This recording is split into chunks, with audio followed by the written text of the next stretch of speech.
Greetings, it's Wolf Alexander with a quick broadcast on the 4th of July for multiple personalities.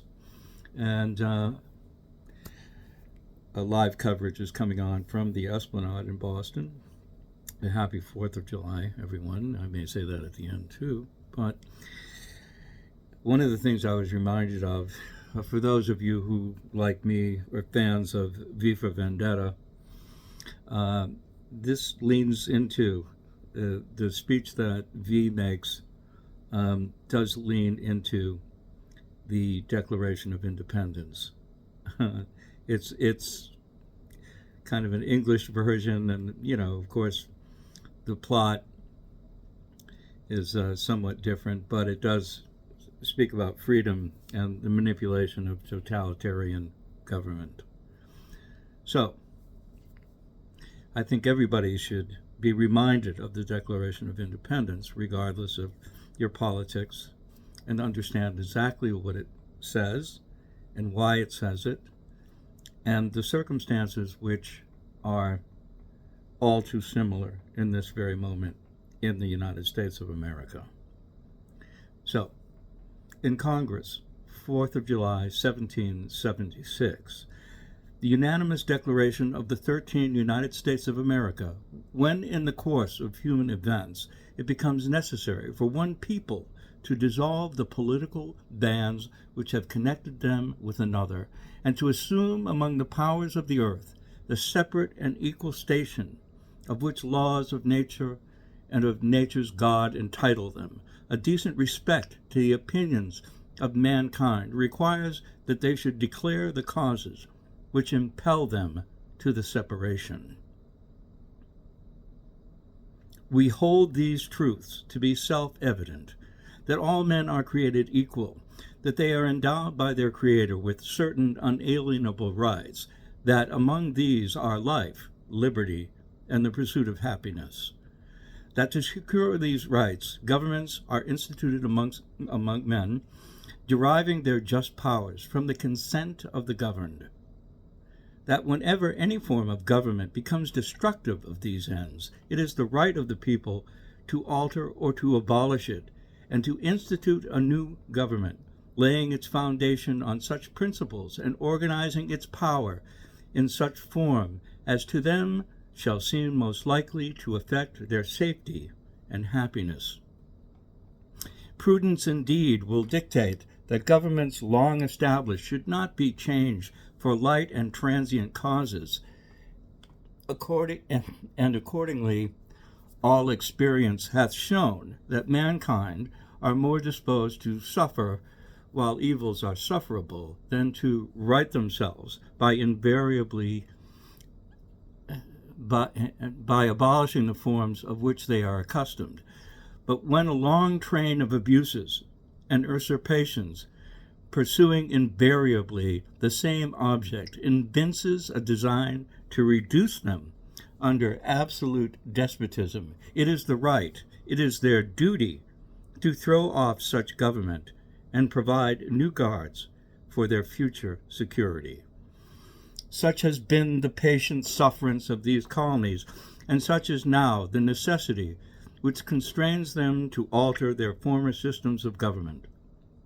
The history of the present King of Great Britain is a history of repeated injuries and usurpations, all having in direct object the establishment of an absolute tyranny over these states.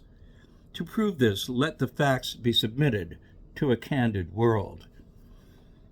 He has refused to assent to laws the most wholesome and necessary for the public good. He has forbidden the governors to pass laws of immediate and pressing importance unless suspended in their operation till his assent shall be obtained, and when so suspended, he has utterly neglected to attend them. He has refused to pass other laws for the accommodation of large districts of people unless those people would relinquish the right of representation in the legislature, a right inestimable to them and formidable to tyrants only. He has called together legislative bodies at places unusual, uncomfortable, and distant from the depository of their public records, for the sole purpose of fatiguing them into compliance with his measures. He has dissolved Representative House repeatedly for opposing with manly firmness his invasions on the rights of the people. He has refused for a long time, after such dissolutions, to cause others to be elected, whereby the legislative powers, incapable of annihilation, have returned to the people at large for their exercise, the state remaining in the meantime exposed to all dangers of invasion from without and convulsions within. He has endeavored to prevent the population of these states, for that purpose obstructing the laws for naturalization of foreigners, refusing to pass others to encourage their migrations hither, and raising the conditions of new appropriations of lands.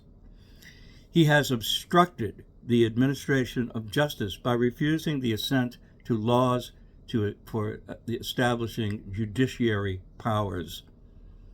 He has made judges dependent on his will alone for the tenure of their offices and the amount and payment of their salaries. He has erected a multitude of new offices and sent hither swarms of officers to harass our people and eat out their substance. He has kept among us in times of peace standing armies with the consent of our legislatures. He has effected to render the military independent of and superior to civil power. He has combined with others to subject us to a jurisdiction foreign to our Constitution and unacknowledged by our laws, giving this assent to their acts of pretended legislation.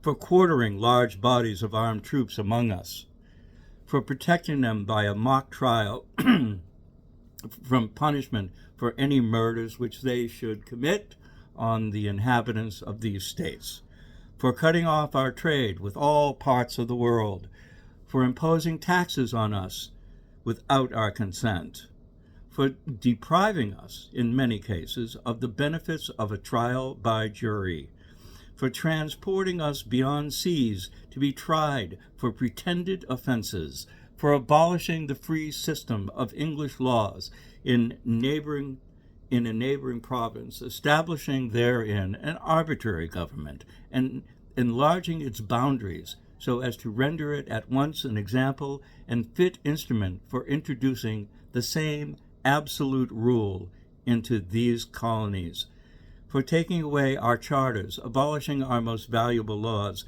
and altering fundamentally the forms of our governments, for suspending our own legislature and declaring themselves invested with power to legislate for us in all cases whatsoever.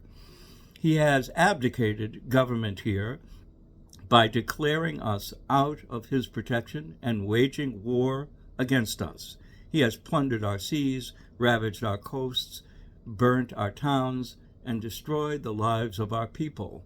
He is, at this time, transporting large armies of foreign mercenaries to complete the works of death, desolation, and tyranny, already begun in circumstances of cruelty and perfidy scarcely paralleled in the most barbarous ages, and totally unworthy the head of a civilized nation. He has constrained our fellow citizens taken captive on the high seas to bear arms against their country, to become the executioners of their friends and brethren, or to fall themselves by their hands.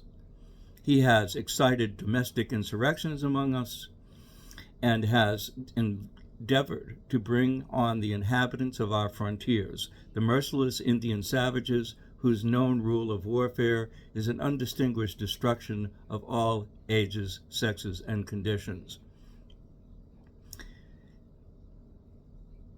In every stage of these oppressions, we have petitioned for redress in the most humble terms. And quick note, I do not agree with the part about the natives. Anyway, our repeated petitions have been answered only by repeated injury. A prince whose character is thus marked by every act which may define a tyrant is unfit to be the ruler of a free people. Nor have we been wanting in attentions to our British brethren. We have warned them from time to time of attempts by their legislature to extend an unwarrantable jurisdiction over us. We have reminded them of the circumstances of our emigration and settlement here. We have appealed to their native justice and magnanimity, and we have conjured them by the ties of our common kindred to disavow these usurpations, which inevitably are connections and correspondence, which inevitably interrupt our connections and correspondence. They too have been deaf to the voice of justice and consanguinity. We must therefore acquiesce in the necessity which denounces our separation and hold them as we hold the rest of mankind, enemies in war, in peace, friends.